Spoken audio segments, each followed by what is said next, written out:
It's time! It's time! It's JFW time!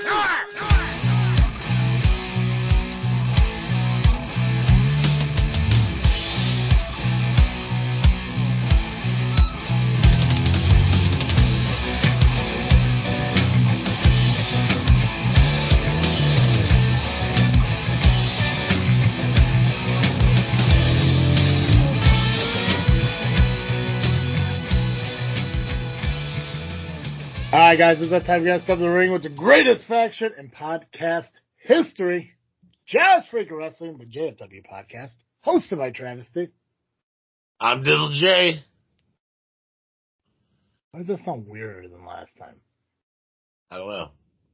What did you do just now that made it seem different than every other time? I was on video, I did this, the Rob Van Dam thing. No, dude, because you used to sit next to me for years doing it. It's just, I don't know, it was like a different tone in your voice that projected it a little bit different this time. I think while I actually listened to the show last week. Gotcha. I know that's something new for me, because you know, as when I did the show regularly, I never listened to it because I was on it. Gotcha. And I heard myself going in and out, so I might be projecting a little more this time. Oh. Alright. You do what you gotta do, brother. you do what you feel you need to do to fix yourself, man. I'm gonna tell you right now. Projecting your voice ain't gonna fix that. Internet's gonna fix that shit. You live your life, brother. We are back with Dizzle J. As I mentioned, Jay's going to be here at least as of right now during pay-per-view weekends, which Vengeance Day is this weekend. And whenever he's free and available to come on any additional time, obviously I will make time for my buddy, because JFW wouldn't be a thing without Dizzle J. And actually, if you guys wanted to, this freaking show that gets released the same week as this, actually, this will be released on Saturday because it's pay-per-view. This freaking show will probably be released, Saturday. Fuck, I'll do a Saturday too. Dizzle J's actually going to be on this freaking show with me, and we're going to talk a little bit about how we got JFW started up, and then we're just going to talk about life and shit and see how deep that stuff gets. So, yeah, so I'm excited for all that. But I'm excited to talk about wrestling here. Obviously, as I mentioned, with Dizzle J being back, we are able to talk about some worldwide wrestling bullshit that we seem to have been absent from on what JFW has become over the course of the last few years, which I'm not mad about it. But I do want to get that worldwide audience back. We're finally getting Canada. We've always had a problem with Canada, but now Canada's showing up, ready to give a listen. Siberia is too, but hey, it's whatever. Yeah, it's fine. Yeah, Libya wants to know what's going on with us, so it's fine. We're good. It's fine. It's fine. It's whatever. If you could find time to listen to us in between bombing each other, whatever. I don't give a fuck. Right. Before we talk about anything else, I do want to mention that this episode of Just Freaking Wrestling, the JFW Podcast, is brought to you by CarterComics.com. It's your one-stop shop for all your comic needs, whether it be graded or raw. Carter Comics has got them all. All you gotta do is go to CarterComics.com, check out their amazing store, fill your card up with their amazing products. At checkout, use the discount code FREAKNET, FREAKNET. You'll save 10% on your entire order. If you want to find some additional savings at CarterComics.com, all you gotta do is buy more than one product. That's right. If you buy one individual product and use our discount code FREAKNET, you'll save 10% on your order. But if you buy two or more products at once, you will save an additional 10% on top of our already given 10% off discount. Not only that, currently free shipping is being offered at CarterComics.com. So you can fill your cart up with as many comics as you like. More than one. Don't be a dick. You'll save 20% off if you do the multi-purchase discount, as well as the FreakNet discount, as well as the free shipping. And all those discounts do apply over to their eBay account as well. Link to their eBay account can be found on their homepage at CarterComics.com. All right, Jay, I'm going to go off of what we said we were going to do. And because the whole agreement was, you coming back, we're going to talk about televised wrestling. We're not going to talk anything indie related. But because I have been, let's just face it, because I have been, what's the word? Oh, jeez, I don't even know the word. It's funny, Joey. Because I've been given the title of selfish. And because it's been made clear that I do things for my own success and advancements and whatever. I feel, why the hell not talk about more about me and what's going on with me? Because apparently that's the thing I do. I talk about Travis all the time because I'm selfish and apparently a little petty and whatever. And I don't know. I may have been called a bitch. I don't fucking know. Oh wait, no, I definitely was called a bitch over on the Power Hour. So that'll be fun to talk about on Monday too. Really? Yeah, it'll be okay. Yeah. But I want to get your perspective on it because out of everyone on JFW, of everyone in this wrestling business, other than maybe my cousin Mike, you've known me the longest. You've known me personally outside of podcasting. We, all the way back to the McDonald's era and, hanging out afterwards and bonfires, hanging out at bars, going to wrestling shows, both, independent and mainstream, bullshitting on the phone, hanging out, doing the podcast. For years we have known each other. Oh, so I want to give you an opportunity to tell everyone how selfish and how petty Travesty truly is. Oh,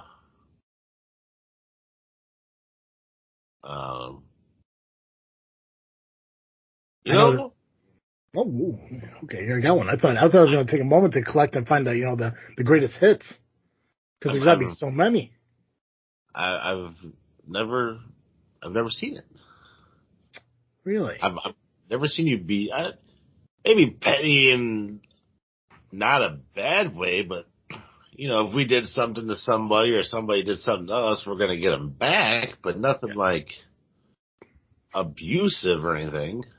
I will say that the most I've ever been petty, or the most I've ever been selfish, all evolves around JFW. I have talked numerous times about what we do for independent companies that we really don't get back. Right. Which is fine. And when you give and never take, I get that it's very selfless. And I understand that. And it's important to be selfless in this world. But I'm okay being a little bit selfish if all I ask for is if it's the companies that I am talking about and promoting, just share the show that, they're talked about on. And I'm okay being selfish about that. Because for me, and I've mentioned this, you've listened to this freaking show, you've listened to some episodes of Just Freaking Wrestling, and I have talked about this magical illusion of one day winning the lottery.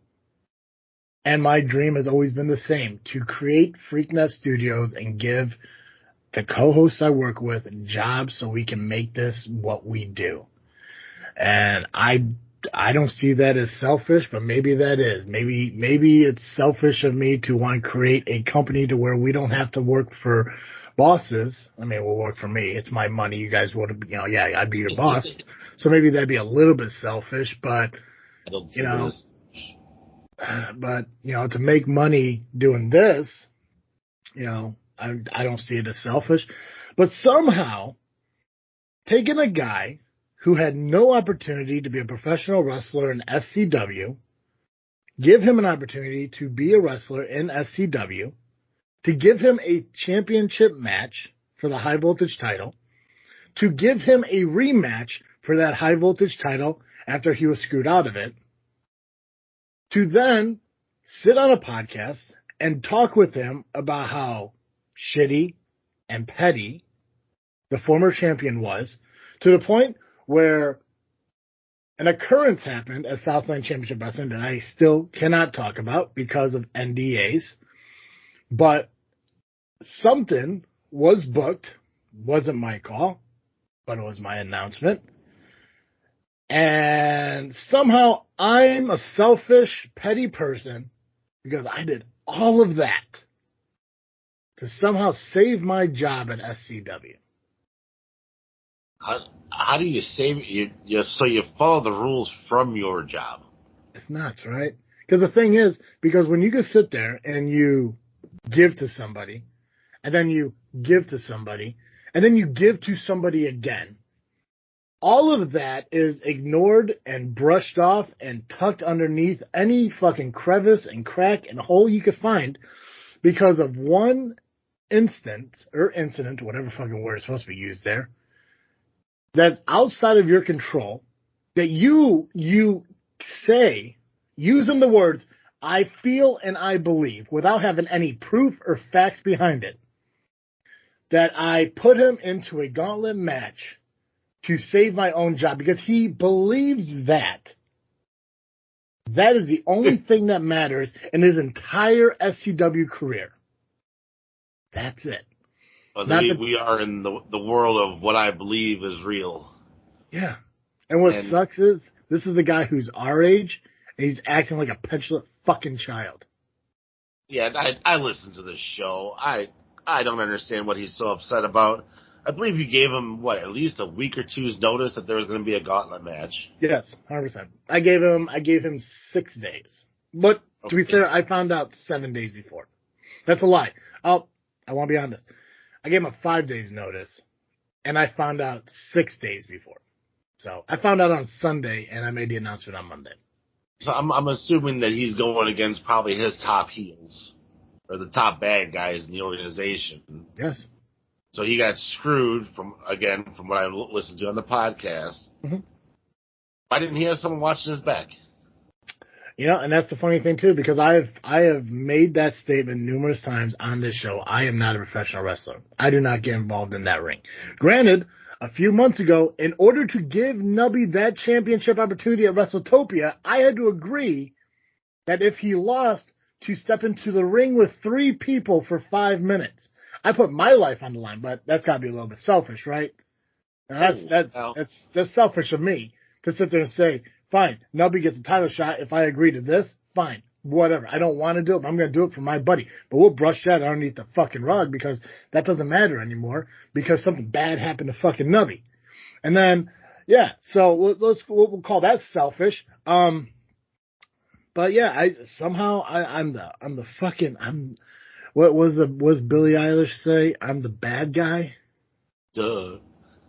I mean, somehow, Nubby found a way, once again, to make himself the victim.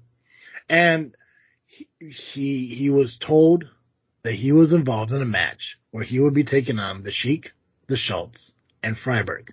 Sheik, Schultz, and Freiberg. And yeah, maybe he didn't take it upon himself to go into the back, find somebody, say, hey, if they interfered, you got me covered, you got my back. Because I told him on Monday, nothing I could do about it. I heard you tell him on the show. Yeah, there was nothing I could do. This match is being booked regardless of what I decide. And you had to stay completely out of it, too, from what I understand. Yeah, could not be involved whatsoever, because that was one of the biggest problems that brought this up, is that I was too involved. That was one of the biggest problems. I was too involved in his fucking career. Because I gave him a rematch instantly that I've never done for anyone else. And I definitely didn't do it for Freiberg. So, but I'm the bad guy because not one of those wrestlers in the back came to his fucking aid. And the fact I was called a bitch on the Power Hour, which, it's fine. You know what, the thing is, I get that we're supposed to have this whole unification, or as Steve calls it, a kumbaya feeling with the Power Hour and being in agreement on Freaknet Studios. And I'm going to honor that and I'm going to respect that because I guess I'm selfish. And I'm not going to sit here and tear down and complain about every little thing that was said wrong on the Power Hour. Granted, Steve was the only one out of those 4 who actually listened to the show, but maybe Steve didn't really, maybe he heard it, but he really didn't listen to what was said. Because when wrong facts were spewed by Turtle, he didn't correct them. Usually Rion was the one that would make the corrections to, and that's why I love and respect Rion, but he didn't listen by the time they did the show, which is fine. Rachel was the one that called me a bitch because I just sat at commentary and watched what happened because that's what I was supposed to do. Which is fine. They are entitled to their opinion, and even C Red, who says that he smells bullshit, that what's happening at SCW is bullshit because there's no way what I said happened, which again, it's fine. I'm not gonna revert to old ways, and I'm not going to tear down and complain and bitch about every single one of them and the shit they said. I'm not doing it because the fact of the matter is there were two guys from JFW on that show on Tuesday. One guy spewed a bunch of fucking lies to make himself, better and put himself over, which big fucking surprise Turtle does that. And the other one is Pacman, who instead of narrating and giving the facts that were said on Monday, he just sat there in silence because deep down, while I was talking on Monday, he was probably more concerned about his LIM shit than what's going on in JFW, which is fine. I'm not here to, again, not going to complain about them. Did Nubby just get him that job too? Yeah, it's funny, right? He just got him a job at whatever backstage. Turtle got him a job as an interviewer at Rocket Pro Wrestling. Just because, and that's another thing too, for Turtle staying over on the Power Hour, just because you're part of Freaknet Studios, you're not Steve's fucking boss. So, if Steve was curious on that, for Turtle to say, well, technically I'm your boss, Freaknet Studios, no, you could be his boss at fucking, at Rocket Pro Wrestling all you fucking want. He's your general manager. That's your boss at Rocket Pro Wrestling. When it comes to Freaknet Studios, there's one person that oversees all of this shit. That'd be you. And he's talking right now. I'm not calling myself a fucking boss because I'm not going to micromanage and dictate everything everyone does. I'm not going to fire people, just because they call me selfish, because that's not what I am. I'm not going to tell people what to do. When I had the conversation with Steve, and I invited him on the Freaknet Studios and be part of what we're doing and grow together and everything, the biggest thing I wanted to tell him is nothing changes. The Power Hour will always be the Power Hour and always do what it has been doing. Record the shows Tuesday night, put it on YouTube, put it on Facebook, do what you do. I'm not here to tell you how to run your podcast. Right. It's just not. But the thing is, and we've had multiple conversations about this, you were around when Freaknet Studios started. Joey was around when Freaknet Studios started. You guys are up there on the fucking pyramid, but there's only one top to the fucking pyramid. And that's because I'm willing to carry the burden and responsibility of Freaknet Studios shit. And I'm fine with that because everyone has other lives to fucking live. And I just happen to have a little more free time than everyone else. And I'm fine with that. And everyone helps out the way they help out, and I appreciate everything. But never tell anyone you're the fucking boss, Nubby. Because you're not. You've been here 2 years. 2.5 years. Take a step back and don't let the fucking GM responsibilities go to your fucking head. Steve, he's not your boss. And Rachel, you're right. Nobody's your fucking boss. But to be honest, I forgot you were on the Power Hour, so... it's fine. People want to find loopholes and they want to badmouth me as long as they're badmouthing me as general manager of SCW and is not technically badmouthing JFW and it keeps our agreement in line. Fine. I don't care. Because there's one thing that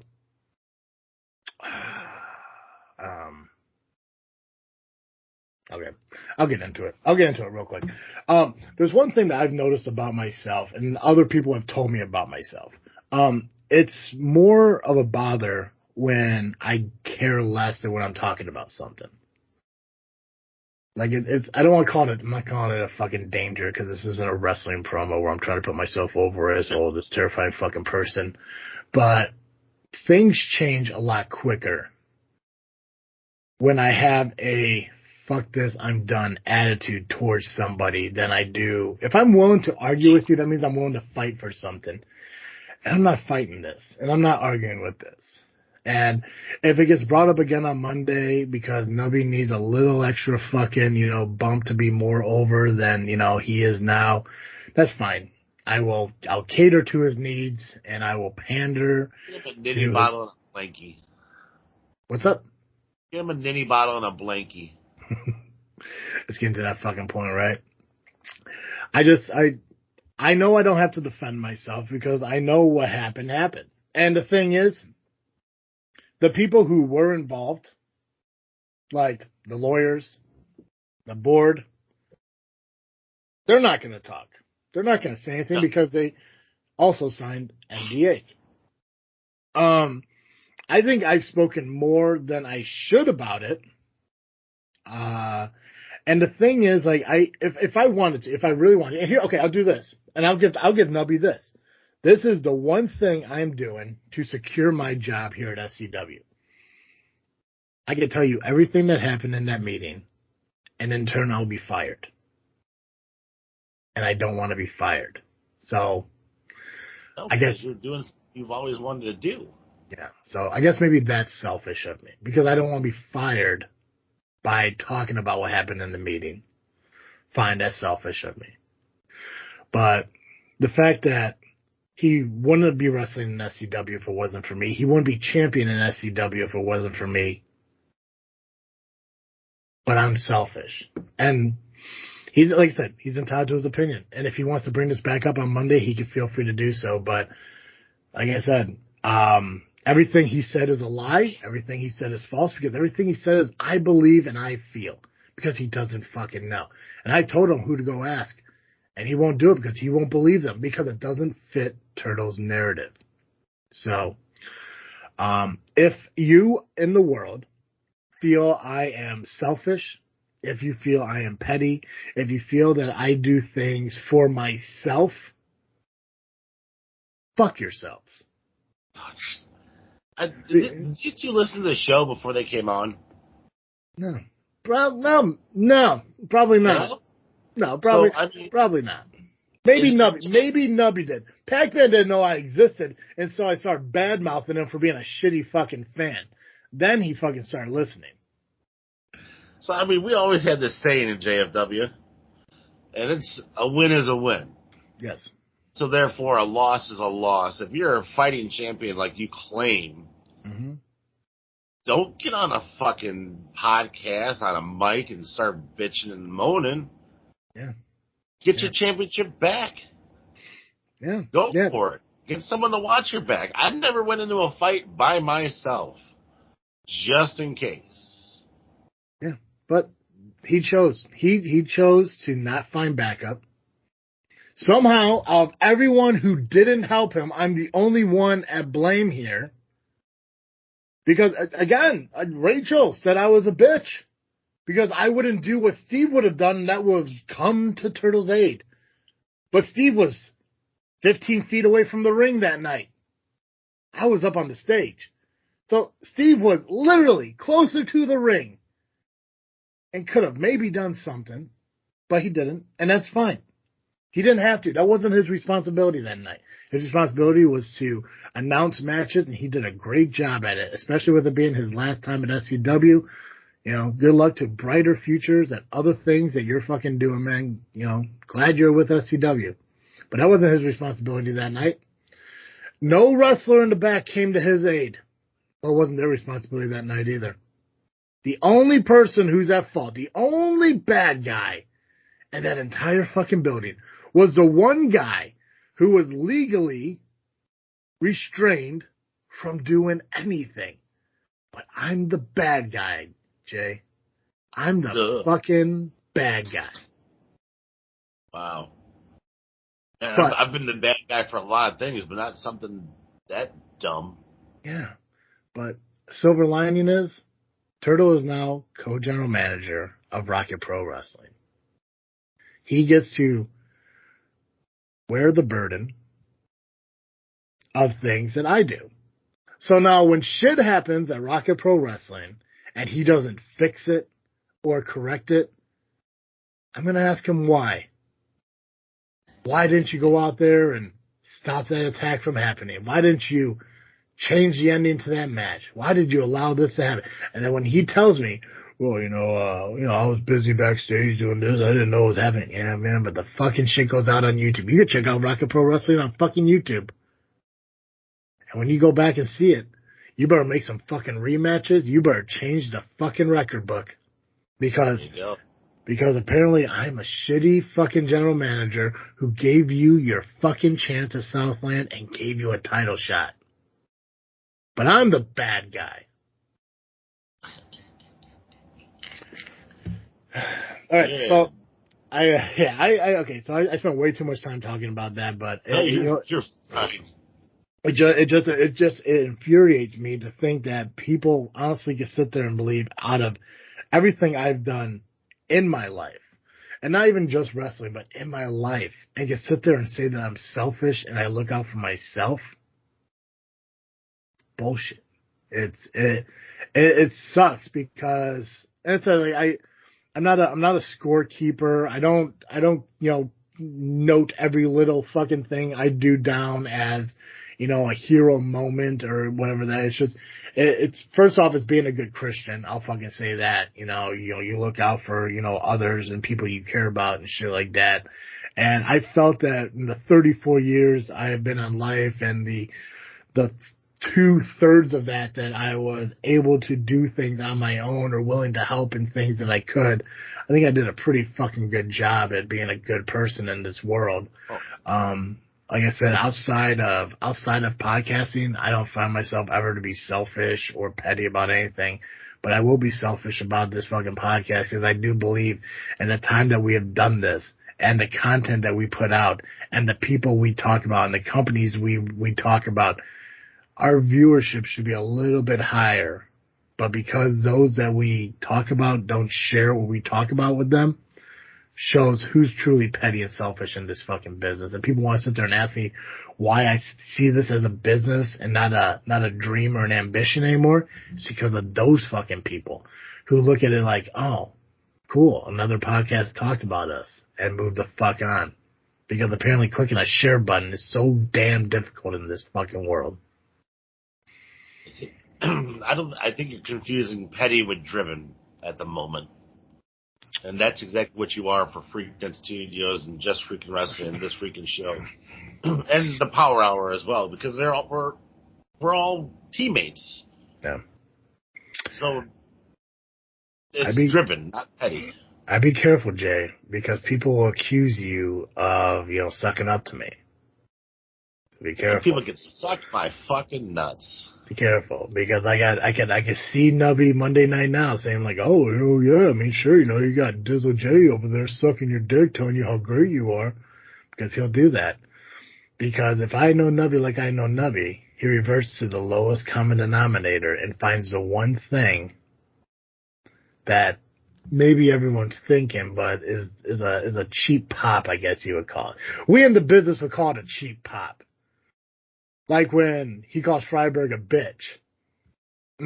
But yet, it's my fault. My slander was the cause of him fucking, going into a gauntlet match. I mean, you could go back and listen to any fucking live stream, any fucking podcast I've ever did, and I never once called Freiberg a bitch. I called him a cheater, and I called him fucking petty. In fact, I think Nubby's called me everything that we have called Freiberg. So, it's my turn. Turtle, I'm sorry that you're petty. And I'm sorry that you feel that things should be given to you. It's just not how this works. And if you want to agree with C-Red and you want to believe that you're better than High Voltage and you deserve to be on the main card and you're below the High Voltage title, go ahead. Go to the main card. Good luck. I don't know who the new president is yet. They haven't been announced. But hopefully they can get you on the main card. Because tell you what, if you don't want to be on High Voltage, I don't fucking want you there either. That we Book him with JPH so he can get squashed like a motherfucker. That we'll definitely talk about on Monday. If he wants to bring that up. Because, yeah, if you feel that you're better than High Voltage, I don't want you on High Voltage. If you don't want to be on a show that people like James Creed, JPH, Scott Spade, Me Hooks O'Bannon, Dysfunction have been on, then fine. Pretend you're better than all of them. And stay off of my fucking show. Put him in a match with Hunter. Yeah, I'd like to give him a nice fucking spine buster. Yeah, but see the thing. But that's the thing. I can't do that because if I put him in a match with Hunter, I'll come out as being the bad guy again. Like, oh, what? You don't like what I'm saying, so you're gonna put me in a match against somebody who's 10 times my size, and then when I lose, that's gonna be on your fault too because, because you booked the match and I couldn't defend myself properly because he's 3 times my height and. Guess you never heard of Rey Mysterio. Nutty, right? I guess I'll just have to fucking book him against, untrained wrestlers so he could get wins to make himself fucking happy. Anywho, I'm not here to tear down Nubby, even though that's what I did for the last fucking 30 minutes, but he deserved it because of what he said on the Power Hour. So, come back at me, man. I'll talk to you Monday night. Royal Rumble was last weekend, man. Did you get a chance to watch it? I did. All around good show. Yep. Some of it's obviously predictable. The women's match I thought was way better, more surprises. The women's Royal Rumble I do feel was better than the men's Royal Rumble this year. The one thing I love the most about all of it, not one legend. Yes, that was awesome. The fact that some people complain about it, but yeah, but why? I don't know. People complain that Pat McAfee took somebody's spot. So rumor has it that McAfee didn't even know he was in the Rumble until his music hit. I believe that. And I 100% believe that. I thought his little thing was hilarious, but yeah, I thought someone else could have used the spot, but. Yep. I did make a note of some of the returns appearances in both Royal Rumbles. I'm going to read the name. I just want to get your reaction to their return or appearance in the Royal Rumble. Okay. Okay. Cool. I want to start with I think the one that's the most important is the TNA champion or the Knockouts champion, Jordynne Grace. Oh, that was cool. I've followed her when she was back in Impact TNA, and she's had a hell of a journey. I call her female Taz. She is 100% a powerhouse. She showed that in the Royal Rumble. I think it's cool that even though during the press conference nobody got in depth in what the relationship between TNA and WWE are, we know that Mickie James did not debut, but she did appear as Knockouts champion in the 2022 Royal Rumble. Yep. So I think it's cool that they've done that. My only thing that kind of bummed me out was when I saw her come out in my mind, I was like, maybe that means there'll be like TNA guys showing up, like maybe Moose.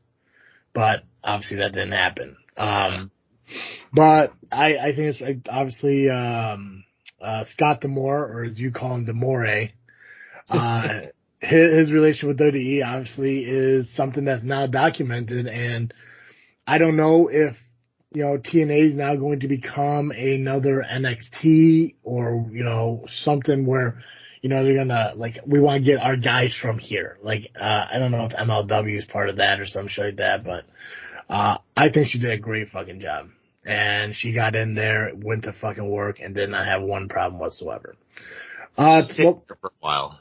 Oh, yeah. It's not like she came in there and they threw her out within 30 seconds. She was champion. They showed her why she is champion.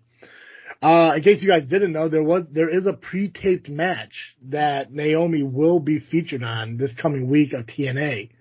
So she still has one more match in TNA. It's just a pre-taped match, so everyone knows. So it's not like she's signed to WWE and working at TNA. So, Naomi? Let's talk about her. Makes her return to WWE, now signed to SmackDown.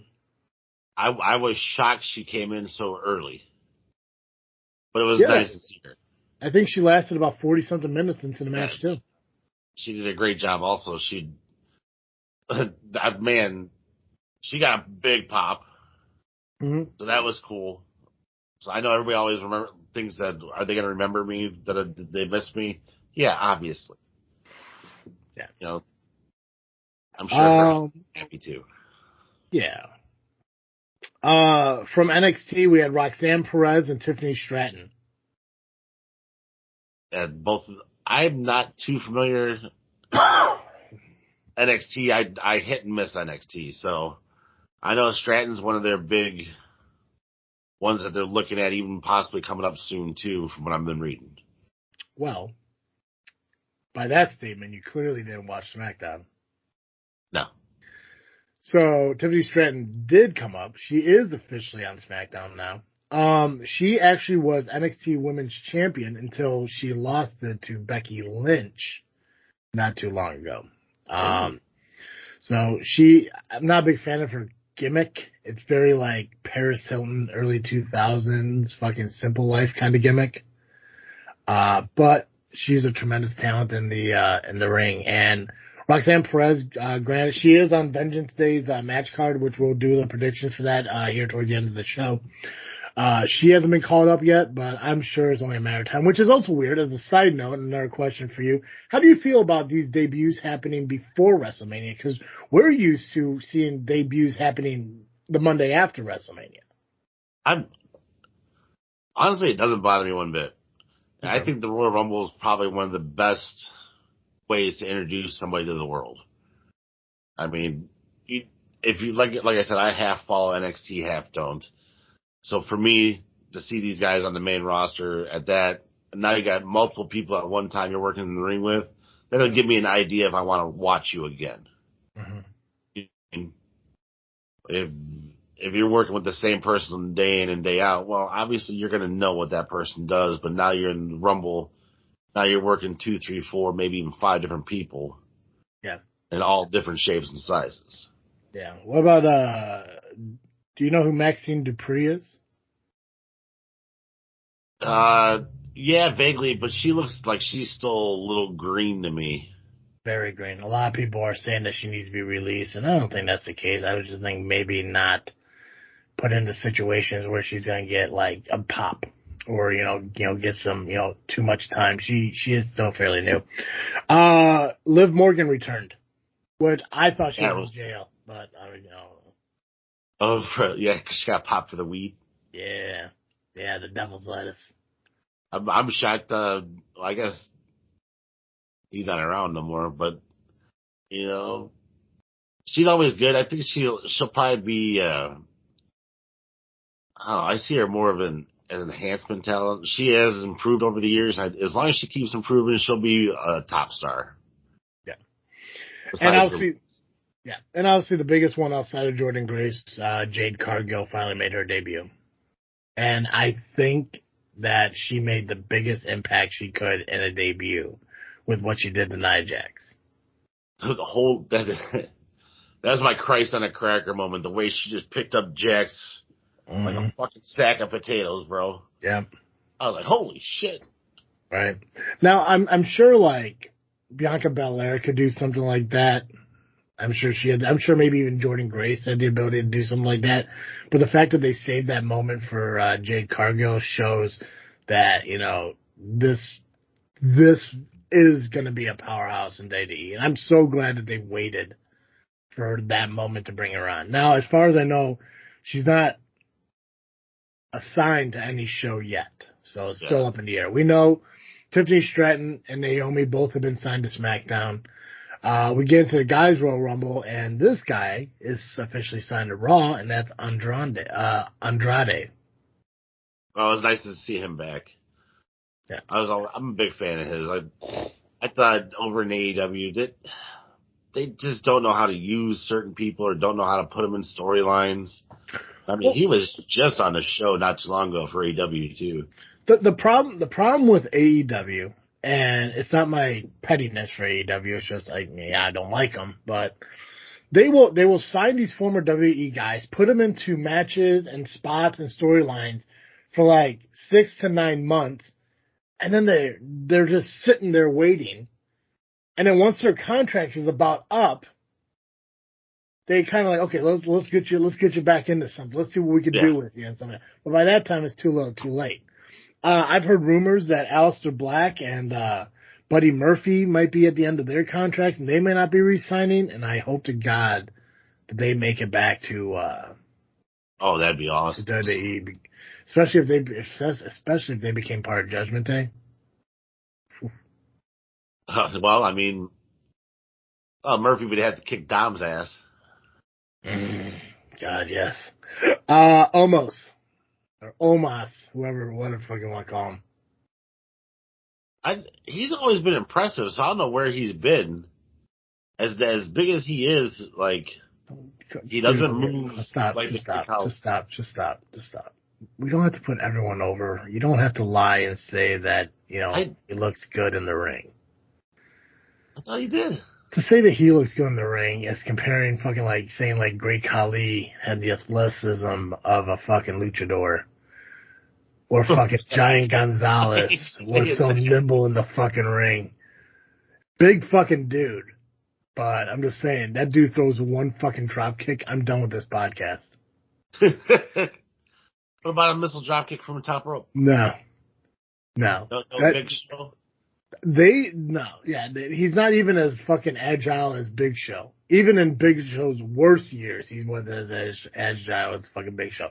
The thing is, they need to work him like what they tried to do with the Great Khali, like they tried to do with Giant Gonzalez, and basically what Andre did. Just make him a fucking monster, go in, destroy some shit, and move the fuck on.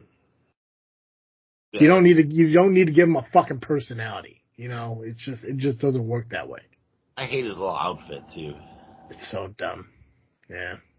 At least the headpiece. Yeah. We already talked a little bit about Pat McAfee, but Matt McAfee returned, so we don't gotta dive into that. Sami Zayn made his return, which is all well and good, but Braun Breaker from NXT. Yes. Explosive.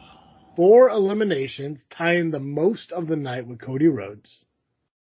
First time in the Royal Rumble. Former NXT Heavyweight Champion. Also will be at Vengeance Day, and we'll talk about that here towards the end of the show. Undecided on where he wants to sign, though. He had a meeting on SmackDown, but he will be on Raw as well. So still up in the air on where he would end up. But what do you think of Braun Breaker?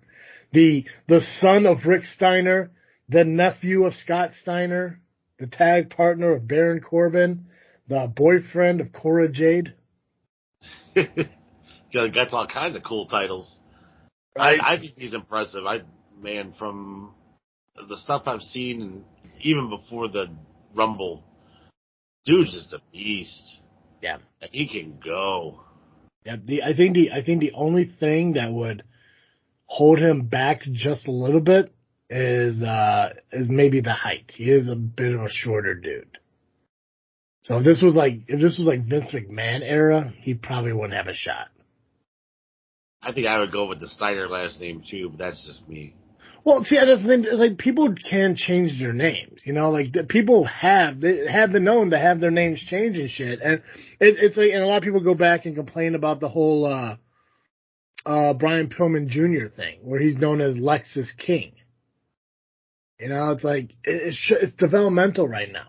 Who's to say that he can't go up to Raw and change his name to Braun Steiner or whoever his fucking, whoever he's gonna have his name be, or right. Or Lexus King could be Brian Pillman Jr. and shit. It's still plausible, but at the same time, maybe they'll say, hey, do you like Braun Breaker? Do you want to keep Braun Breaker? And he ends up just being Braun Breaker, or he changes his name to fucking I don't know, Sam Steiner. I don't fucking know. The Steiner. But Bayley did win the Royal Rumble. As mentioned on SmackDown after the beatdown from Io Sky, Asuka, and Kairi Sane. She will be facing Io Sky at WrestleMania for the WWE Championship, WWE Women's Championship.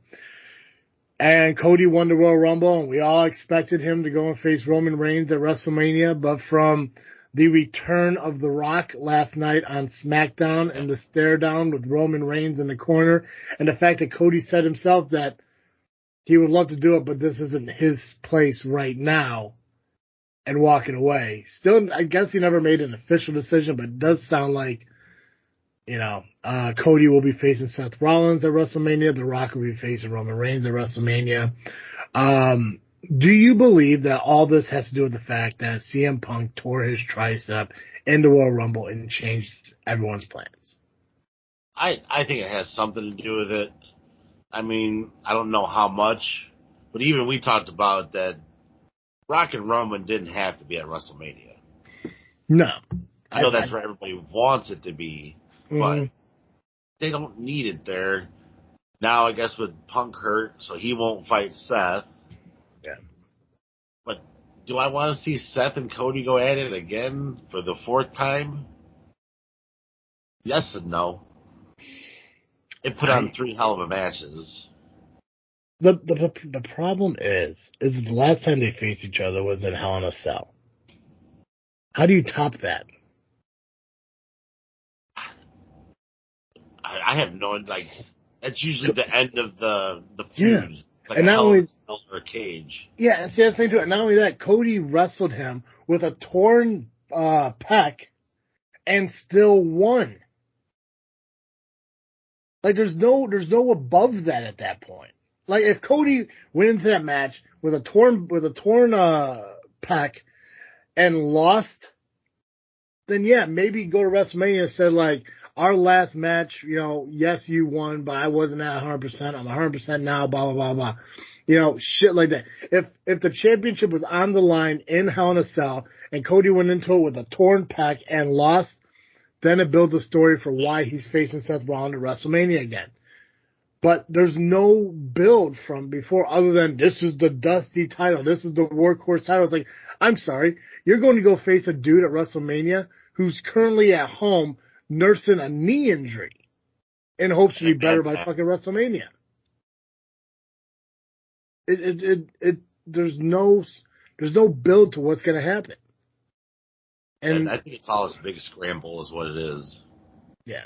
No, yeah, I think it's all just a bunch of Hail Marys. Like, okay, fucking, we can't use Brock at WrestleMania now. We can't use Punk at WrestleMania now. So what do we got to do? What audibles can we call? And you know what? The thing is too is like, and because Seth Rollins has been a workhorse for WWE for so long for that championship, unless it was Walter, who else you put at WrestleMania with Seth Rollins?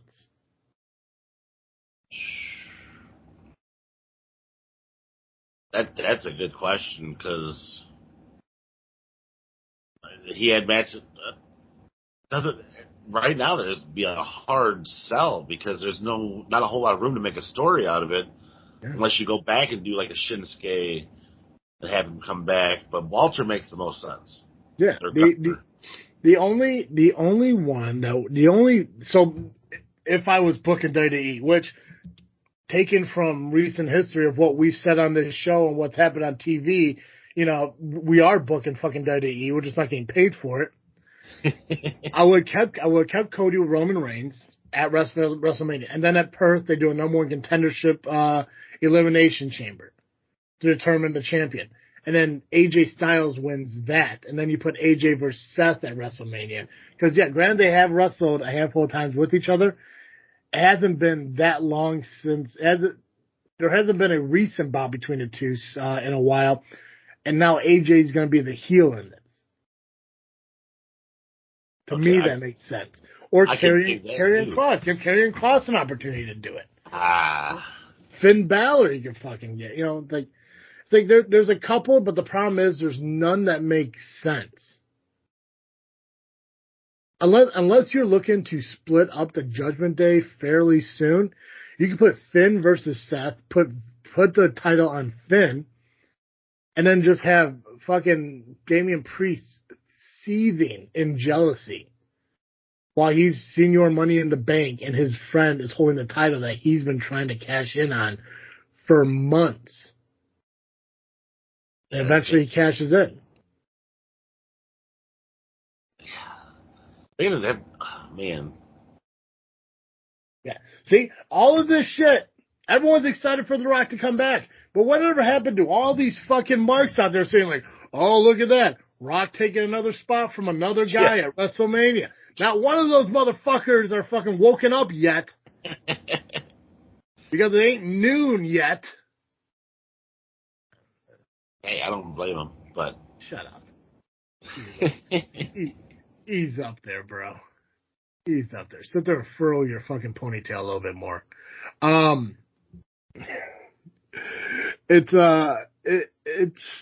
think they just went for a quick, easy fix, which maybe, that's fine. 2 nights of WrestleMania, they got a lot on their fucking plate. Again, Brock's not going to be at WrestleMania. And I believe Walter and Brock were supposed to face each other at WrestleMania. Yeah, so now they need to find, so they need to find an opponent for Gunther, my bad. They need to find an opponent for Gunther. They gotta, there's all these things that they have to figure out and what they're doing. And there's another problem that I'm curious about is like, let's say you do get The Rock and Roman at WrestleMania. You get Cody and Seth at WrestleMania. You get Bayley and Io at WrestleMania. There's only 2 nights, which means there's only 2 main events. Which of those 3 get the fucking main events? Well, it'd have to be Io and Bayley on one night, and Cody and Seth on the other night. Yeah. But are you going to have WrestleMania where Roman and Rock aren't the last match of the last night of WrestleMania? I would, but I don't think they will. No. Unless you do it as an opener. But even doing that match as an opener, you kind of deflate the rest of the fucking show. Yeah, they're going to have some kind of special entrance too, so. Yeah, if it comes down to those choices, I do believe, which I don't agree with it, but I do believe that Io and Bayley will be an opener for one of the nights, and the 2 men championship matches will be the main events. Well, then it's up to Io and Bayley to fucking blow it out of the park. Yeah. I did hear, you remember Nick Cutler? Yeah. I did see on his Facebook that he posted that Cody was going to take the title from Roman at the Elimination Chamber, and the Rock-Roman match at WrestleMania will be non-title. Now, if they go that route, I can see that being an opener match, a non-title match between the 2. Yeah, but why would he pick? The whole point of winning the Royal Rumble is they had the main event at WrestleMania. I know. But that's what I'm saying. If Roman is not champion now, like I said, it's Cutler, man. He knows the business. I mean, maybe he knows something. Maybe he knows something we don't. That very well could be. He's worked for WWE on a handful of occasions. Yeah, I mean, I don't see Roman losing his title in Perth, but like I said, I think he's got to go to SummerSlam in order to beat Hogan. Another thing that came up in the news is, like I said before we recorded, I really don't care to talk about the Vince McMahon shit. I know it's a lot more of things coming out, people coming out. He's still fired from WWE. It sounds like they're, giving him the Chris Benoit treatment, if you will, like who the hell's Mr. McMahon or whatever the fuck it is. Yep. Last thing I want to talk about before we do the predictions is, Mick Foley went onto his podcast recently and said that his goal is to drop 100 pounds and do one more death match in his life. Currently, this man is 58 years old, and for his 60th birthday, he would like to have one more death match. And my thought is, why? But you're a fan of that hardcore bullshit. What's your opinion? Honestly, I thought the same thing. Why? What more does he have to prove? Yeah. And he said it's going to be too bloody for WWE, so you're already shopping around. Yeah, it'll probably be like AEW. It'll probably be one of those fucking snakes and sparklers fucking death matches, whatever the fuck they call them. Yeah. You'd be better off going to Japan. Maybe New Japan or wherever the fuck, wherever he became king of death matches, like the All-Star Japanese Wrestling, or I don't know. I know there's more than just New Japan, but I just don't know what the hell the name of it is. There's quite a few out there. I just don't remember them all. Pardon me. All right, now I can see. Glad to hear. Anything else news-wise before we dive into the predictions? Oh, well, we did. Last time we went off air, and I actually mentioned that OVW hired Mickie James as their head of female talent. Yeah, and I'm excited for that. You know, I love Mickie. I wish when she returned to WWE, like obviously NXT into WWE and all that, I wish she would have brought the hardcore country gimmick with and everything. I just didn't like the fact that they kind of went back to like the old Mickie James. I'd rather have the new Mickie James that she found at TNA Impact and all that shit. And I wouldn't mind one more title run from her at WWE, but I know she's gonna fucking kill it in OVW, and she'll do nothing but fucking bring that shit up. So, and what her and Al Snow, so that to me is a pretty decent team on creative too. So, yeah, 100%. All right, Vengeance Day is today, February 4th, 2024, out there in Clarksville, Tennessee, at the F&M Bank Arena. We got 6 matches, Jay. Everyone has their predictions in but you, which is fine. Love the way that you actually listen to me and do it this way. First match what we have is the men's Dusty Rhodes Tag Team Classic Finals, where the winner will receive a future NXT Tag Team Championship match.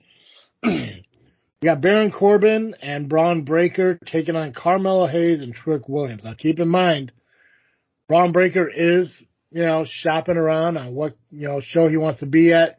Carmelo Hayes has been brought up to the main card. So, it all depends. It kind of seems like they're kind of incorporating all 3 shows together now, which I'm actually starting to really enjoy.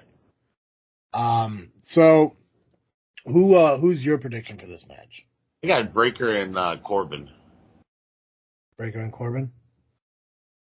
I know Trick and Carmelo are firing on all cylinders right now, but at some point in time, those 2 guys are going to have to split somehow, some way.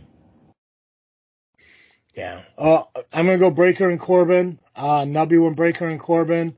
Pax went Hayes and Trick.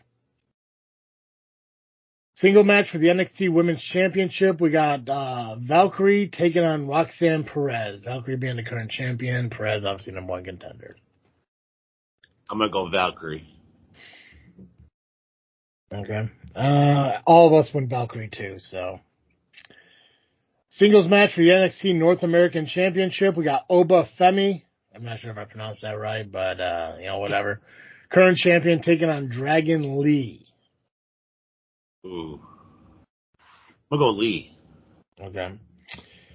Nubby also went Lee. I went Oba, and so did Pacman.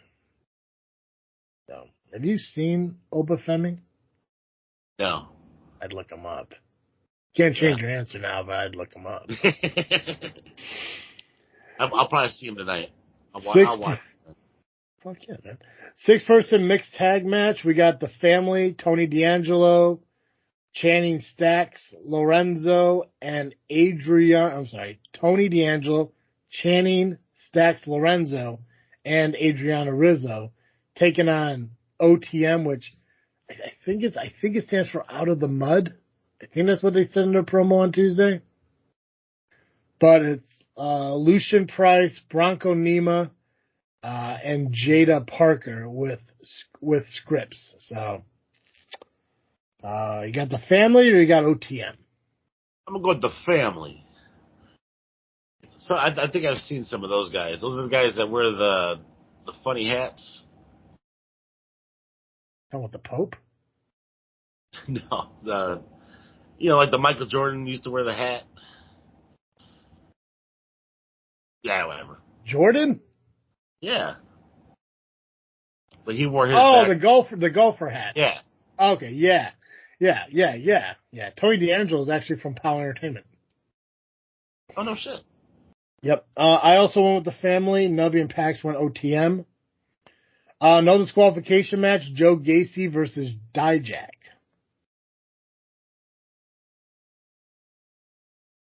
Ooh, Dijak.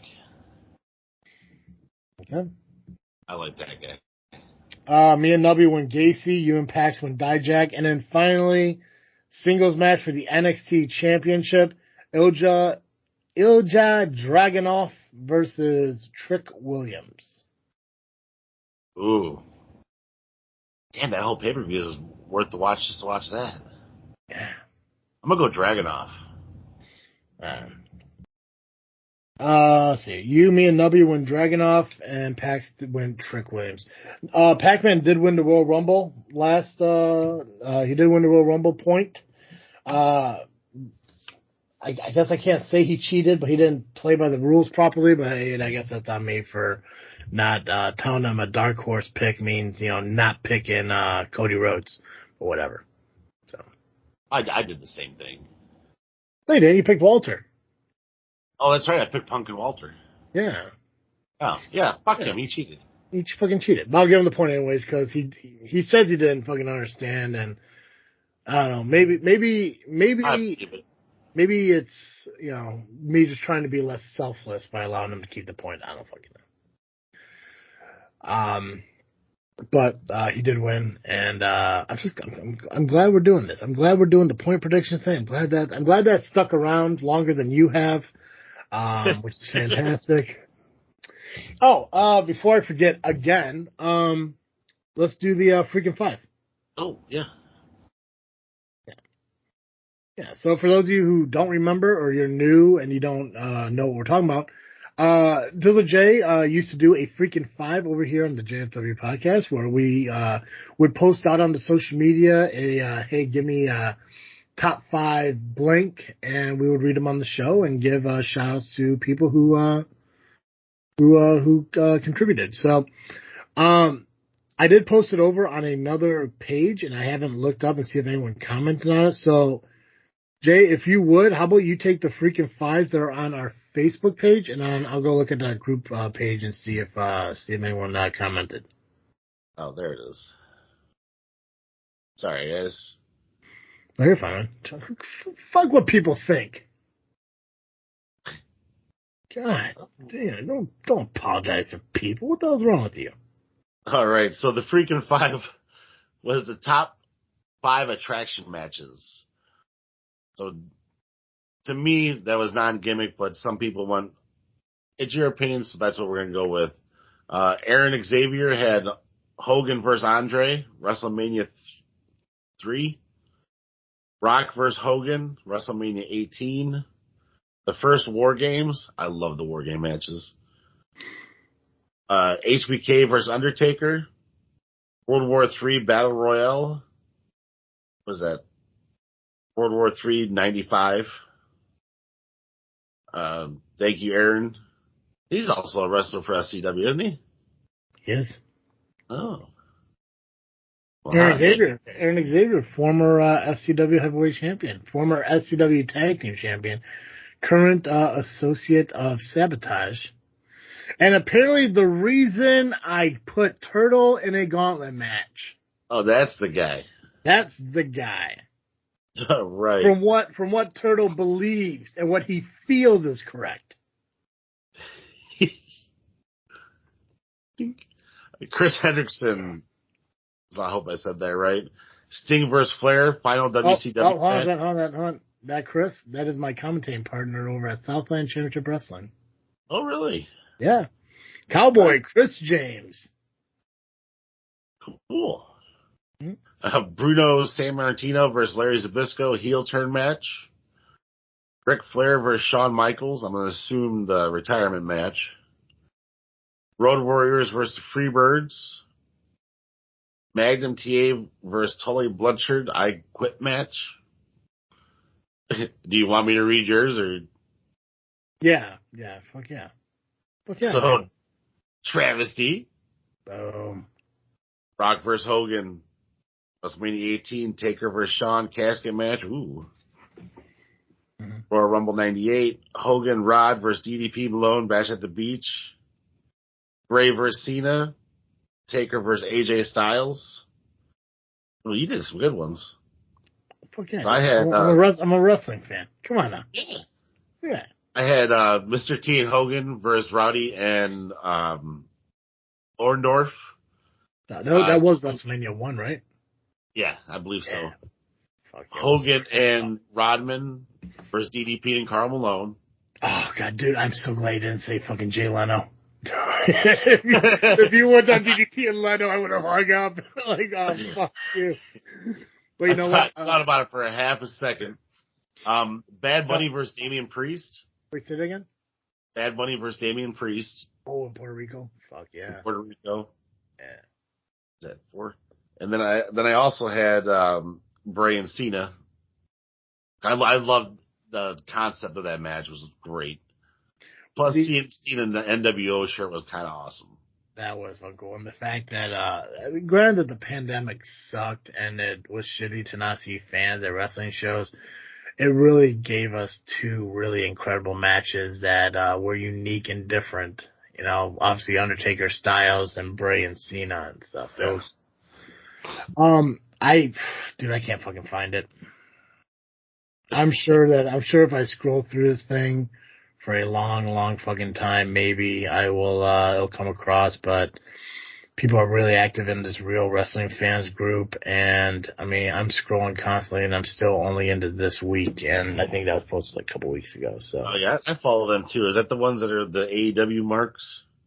I think so, yeah. Fun fact though, if I do, type in like, search Just Freaking Wrestling and Real Wrestling Fans, I can find freaking 5s from 2019, from 2020, from 2022. I just can't seem to find the one that was posted 2 weeks ago, so I'm not sure what the hell happened, but I'll just make sure I do better on the next freaking 5. Do you have another freaking 5 that we could post up, or do you want to give some time to think about it? I think I'll post one up on Monday when you guys put out the show. Okay, that works. Perfect. Is there anything else wrestling news related we got to discuss? I think that's all I got. Awesome. Guys, make sure you follow us on social media, Facebook, Instagram, and Twitter, just by searching Just Freaking Wrestling or the JFW Podcast. And, of course, you can listen to us wherever you get your podcasting, whether it be iTunes, Spotify, Podbean, iHeartRadio, Amazon Music, Google Podcasts until April when it will convert over to YouTube Music. So just search Just Freaking Wrestling, search the JFW Podcast. We'll pop up. We are over on YouTube video chats. This is a video podcast that me and Dizzle J are doing. He got his shit together. So so solid. But yeah, guys, make sure you do follow us on all social media. Make sure you do follow us wherever you do, listen to our podcast, and give us a rating and review if it's applicable. Subscribe to our YouTube channel and everything like that, so you can watch us bitch about fucking wrestling rather than just hearing us bitch about fucking wrestling. So that's all I got. All right, time to ring the bell on this episode. Can I just say, I love. You could just say, time to ring the bell on this episode, instead of the fucking, I need to get myself over twins over on Monday. Be like, time to ring the bell on this episode. Fuck now. I don't get me wrong. As co-host, I appreciate everything they do, and I appreciate the fact that they help keep. Oh my God, why did I fucking get all fucking Alabama sounding? They helped keep JFW going when it was just me. So I don't want to make everyone sound like I'm unappreciative of them.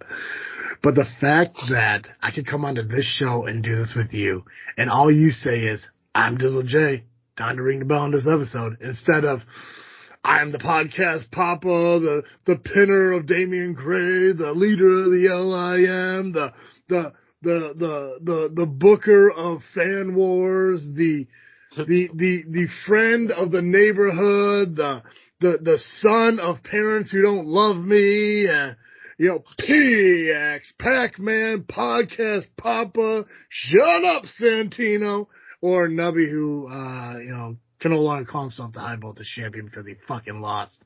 But thank you for bringing this show back to simplicity, and I appreciate that. Hey, it's all simple. Excellent. Let's do it again. That's all I got. Time to ring the bell on this episode. You motherfucker. I put you over so fucking hard, you just You did it right the first time. How are you going to make me do it again? What did I just said, let's do it again. Just for the fuck of it. And instead you're fucking staring off of what I can only assume is a fucking Boston cream fucking donut sitting on your goddamn table, you piece of shit. Let's try it again. That's all I got. Time to ring the bell on this episode. Perfect. As always, I am Travis T. I'm Dizzle J. And thank you for listening to another episode of Just Freaking Wrestling, the JFW Podcast. Peace.